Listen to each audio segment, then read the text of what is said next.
भारत की भाषा भी संदीप भटनागर में आप सबका बहुत बहुत स्वागत है दोस्तों।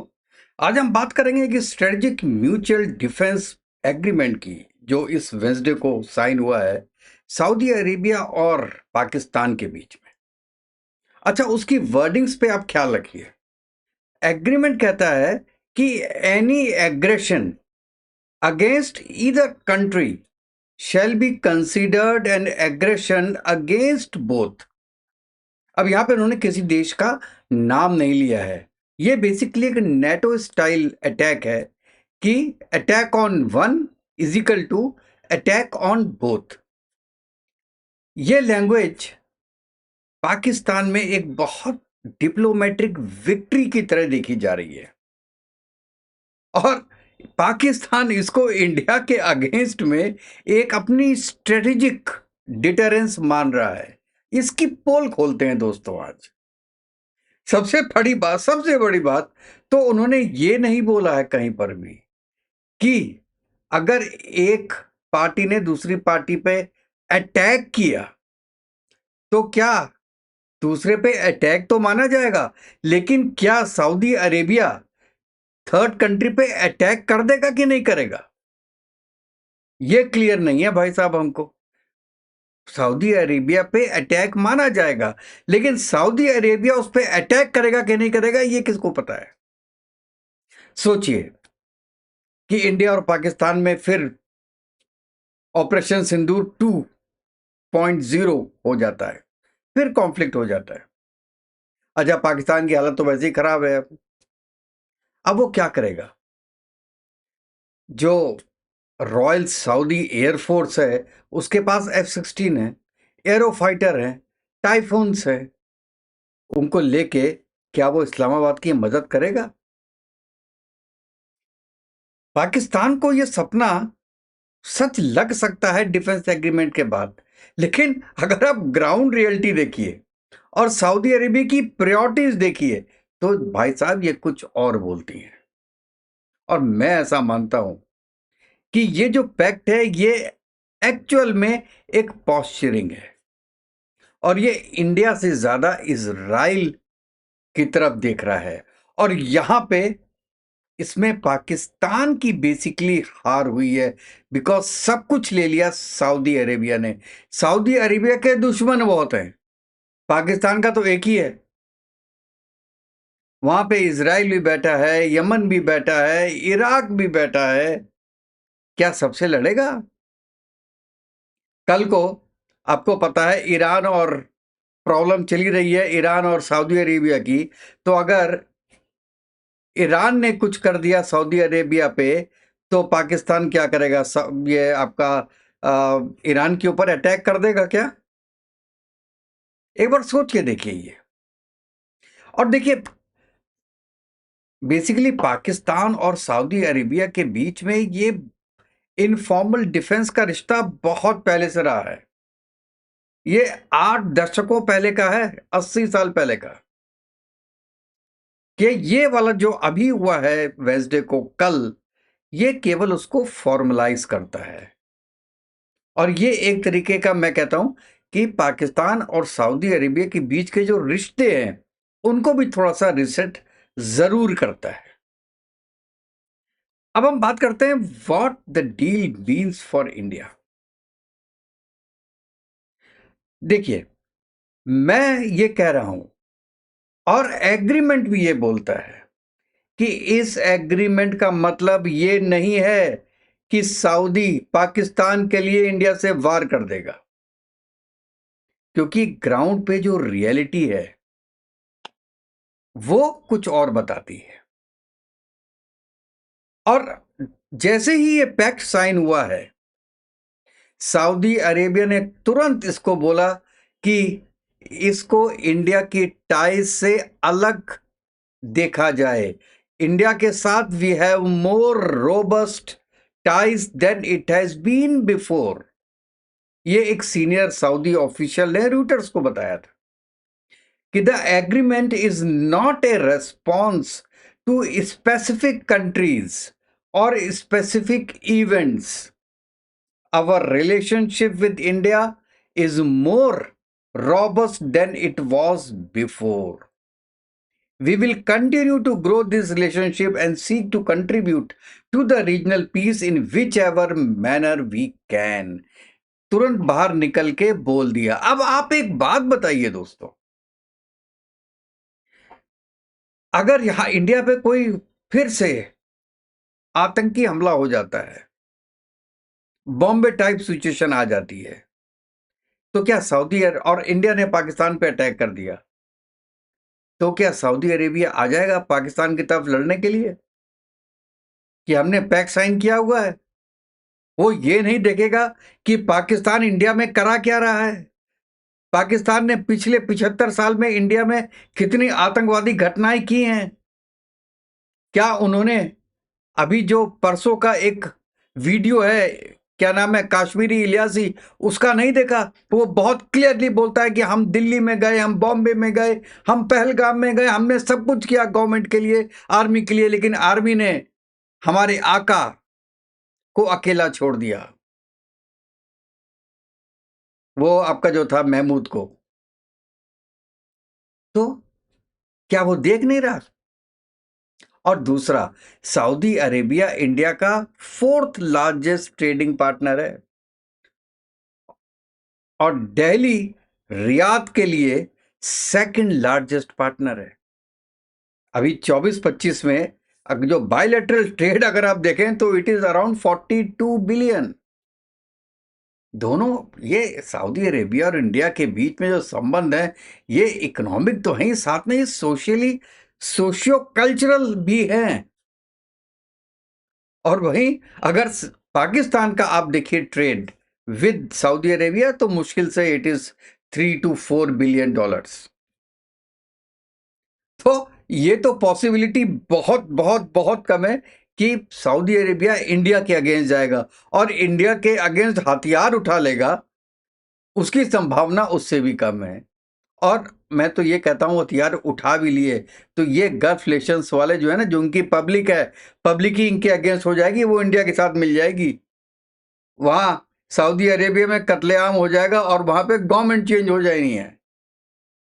क्योंकि ये जो बादशाहत है ना, बादशाह से कोई खुश नहीं रहता। वो दबी हुई पब्लिक है, इसलिए चुप है। जिस दिन उनको मौका मिला बाहर आ जाएंगे, नेपाल की तरह, बांग्लादेश की तरह और श्रीलंका की तरह।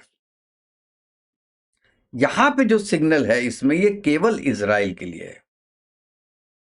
और ये टाइमिंग भी यही बताती है कि जैसे ही कतर में अटैक हुआ था, जिसमें हमास के, आपको पता होगा, पॉलिटिकल पार्टीज के 5 या 6 लोग उसमें मारे गए थे। तो इससे क्या हुआ है, ईरान में, लेबनान में, लीबिया में, सीरिया में, यमन में और अब कतर में और ऑपरेशंस की एक, ऐसा लगता है डर बैठ गया है कि यार हम अगला निशाना बन सकते हैं इसराइल का। क्योंकि दोहा पे जो अटैक था वो बहुत अनप्रेसिडेंटेड था। और इसको तो लोग वैसे डोनाल्ड ट्रंप की टैक्टिक अप्रूवल भी मानते हैं। और इसी के लिए मैं ये रीजन इसलिए कर रहा हूं, आप सोचेंगे कि ये ट्रंप को कहां से बीच में ले आया। मैं इसलिए लाया क्योंकि अब गल्फ को समझने लगा है कि भैया यूएस की सिक्योरिटी गारंटी की कोई मतलब नहीं है, उनकी रिलायबिलिटी को दोबारा हमको रिन्यू करना है, रिव्यू करना है। कतर पे अटैक करवा के कहता है कि जो है वो मैं बात करूंगा, ये तो बहुत गलत हुआ। लेकिन कहते हैं बिना उनके अप्रूवल के तो अटैक हो ही नहीं सकता था, इसलिए उनको कुछ रिन्यू करना था इसमें। और वो इन्होंने रिव्यू किया है, स्टार्टिंग की है बेसिकली एक तरीके से पाकिस्तान और सऊदी अरेबिया के इस टैक्टिक कारण। तो आप ये मत सोचिएगा this is against India, basically this is against nuclear armed country Israel. ये एक तरीके का एक टैंगो है जो कि बहुत ज्यादा सॉलिडिटी दिखाता है और इजराइल को बताता है कि भैया हमारे पास भी इस्लामिक बॉम्ब है और इस्लामिक ब्लॉक है। तो ये उसके लिए बताता है। एक स्पेन में एक हैं associate professor doctor Bilal Afzal. उन्होंने कहा है कि बड़ा बहुत अच्छी चीज बोलिए, सुनिएगा। The Saudi Pakistan defence pact looks mutual on paper, but in reality, it is not. Riyadh won't risk its India's ties if Pakistan is attacked. But if Israel ever strikes Saudi, Pakistan would step in for religion, politics, and respect. Security for finance, but burdens are not equal. और Saudi ने इसमें non committal response ने भी ये कहा है कि भैया हमको अगर न्यूक्लियर कोई आर्सेनल बनाने होंगे तो हम यूरेनियम थोड़ी ना लेंगे, हम पाकिस्तान से ले लेंगे। कितनी बड़ी बात बोली है उन्होंने कि भैया ये तो बेचने के लिए तैयार बैठा है, हम इनसे ले लेंगे, हम काम काहे को जाएंगे। अच्छा, और कई एनालिस्ट इस बात को बोल रहे हैं कि ये जो एग्रीमेंट है with the help of Pakistan, ये मिडिल ईस्ट में लड़ाइयों को लंबा खींच सकता है। क्योंकि सालों से आपने देखा होगा कि सऊदी में जो सिक्योरिटी कंसर्न्स हैं, यमन के हाउदीज रिबल्स हैं, बार बार सऊदी टेरिटरी पे मिसाइल अटैक करते हैं।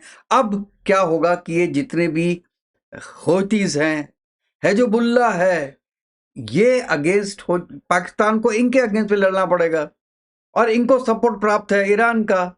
इसका मतलब ईरान से भी उनकी लड़ाई होनी है। तो दिस इज, मैं कहता हूं, ब्लैक डे फॉर पाकिस्तान जो उन्होंने ये साइन किया है। इंडिया का कुछ नहीं बिगाड़ पाएंगे, पाकिस्तान बर्बाद होगा इसमें। हाँ, पैसे जरूर उनको थोड़े बहुत मिल सकते हैं, बिल्कुल। आप ये देखिए कि सऊदी अरेबिया के साथ 1967 से 8,000 से ज्यादा सऊदी की मिलिट्री के पर्सनल को ट्रेनिंग दी है पाकिस्तान ने। 1960s में इजिप्ट के यमन वार में भी पाकिस्तानी ट्रूप ने सऊदी को सपोर्ट किया था और पाकिस्तान जो है सऊदी गया था लड़ने के लिए। 2015 में भी जब सऊदी लेड यमन इंटरवेंशन हुआ था तो इस्लामाबाद ने ट्रूप्स भेजने को अपना मना किया था, जिससे कि एक टाइज में खराबी आ गई थी, आपको याद होगा। पाकिस्तान ने भेजने को मना। अब मैं कहता हूं ये डिसीजन उसका ठीक भी था। इसी बैकग्राउंड में अगर ये डिफेंस एग्रीमेंट है तो इसीलिए कहता हूं कि ज्यादा पॉस्चरिंग लगती है और इंडिया से ज्यादा ये इजराइल सेंट्रिक लगती है। अच्छा, एक पॉलिटिकल साइंटिस्ट हैं, उनका नाम है क्रिस्टोफर क्रे। उन्होंने भी एक ट्वीट किया, बहुत बढ़िया। वो कहते हैं India and Pakistan have fought 4 wars and had at least 3 other major clashes. ठीक है, Saudi Arabia had to have considered this in negotiating the statement released today. It does not mean Riyadh envisions a meaningful role in next India-Pakistan clash. निष्कर्ष इसका क्या है? Reality ये है कि ये एग्रीमेंट पाकिस्तान को मिडिल ईस्ट की जो रीजनल बैटल्स है उसमें ज्यादा बांधेगा, ना कि इंडिया के खिलाफ। और सऊदी अरेबिया ने ये नहीं बोला है कि इंडिया के को हम अटैक कर देंगे। इंडिया का मतलब कोई भी थर्ड कंट्री को हम अटैक कर देंगे, वो हम पे अटैक माना जाएगा। थर्ड कंट्री ने किया वो, हाँ, हम पे अटैक माना जाएगा, लेकिन हम रिटेलिएट करेंगे तुम्हारे साथ, ये जरूरी नहीं है। और इस पे देखिए गवर्नमेंट ने भी अपना बहुत क्लियरिटी दी है और ये सही क्लियरिटी दी है। गवर्नमेंट कहते हैं, मैं वही पढ़ के सुना देता हूं आपको। The government was aware that this development which formalizes a long standing agreement between the two countries had been under consideration. We will study the implications of this development for our national security as well as for regional global stability. The government remains committed to protecting India's national interests and ensuring comprehensive national security in all domains. ये बोला है ministry of external affairs ने इसके जवाब में। और ये मुझे लगता है कि ये बहुत इनिशियली जो बोला है वो बिल्कुल ठीक बोला है, क्योंकि अभी तो शुरुआत है, हल्के हल्के बढ़ाएंगे ना।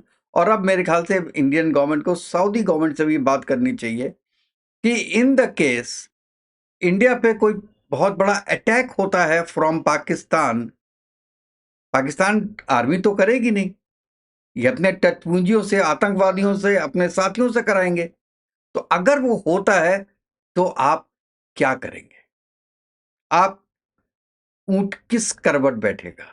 दोस्तों आप भी बताइएगा कि ये जो पूरे सिस्टम है, ये जो एग्रीमेंट है, वो क्या इंडिया के इतने अगेंस्ट में है, या मैं कहूं कि ये पाकिस्तान के अगेंस्ट में है और वॉर्स में इन्वॉल्व होगा वो गल्फ की, इजराइल के अगेंस्ट कहीं वो डायरेक्ट इन्वॉल्व ना हो जाए, क्योंकि न्यूक्लियर पावर्ड नेशन केवल एक है गल्फ में, सॉरी गल्फ में कह रहा हूं, ये आपका मुस्लिम वर्ल्ड में, उस लेवल पे पाकिस्तान ना आ जाए, क्योंकि अगर पाकिस्तान खत्म हुआ बगल में तो उसका इफेक्ट हमारे देश में भी जरूर आएगा। आप बताइएगा दोस्तों कि आप इसके बारे में क्या सोचते हैं। तो नेक्स्ट वीडियो में मिलते हैं, तब तक के लिए जय हिंद, जय भारत, वंदे मातरम। खुश रहिए, स्वस्थ रहिए।